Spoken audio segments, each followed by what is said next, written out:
மச்சம் ஒன்ன பார்த்து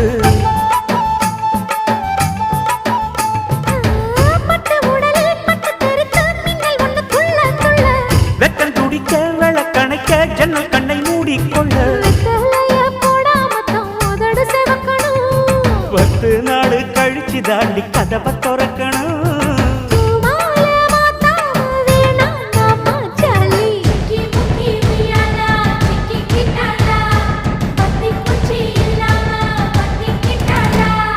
மச்சாங்கிட்ட முந்தானைய தந்து வப்பாளா,